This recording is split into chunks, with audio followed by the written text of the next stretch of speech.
Nee, girl. Dis nie jou skuld dat jy so hartseer is nie. Dis hierdie blomme wat jou so agteruit laat gaan. Ek dink, is tyd dat jy uit mekaar uitgaan. As jou wilde rhubarb eerder soos wilde chaos lyk, gaan ek nou vir jou een oplossing gee vir die probleem. Ek het so 3 weke terug hierdie plant se blomme verwyder, juis om hierdie teorie te toets.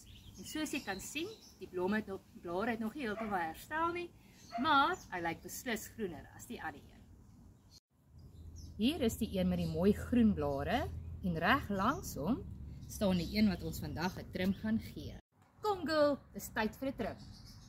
Ons moet sy blare naby diep onder afsny, maar wees versigtig, dis baie stekerig. Daar is hy.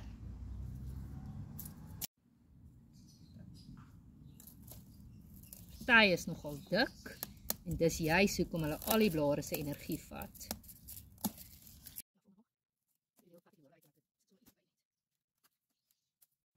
Deur die blomme te verwyder, behoort ons rhubarb nou nuwe blare te groei.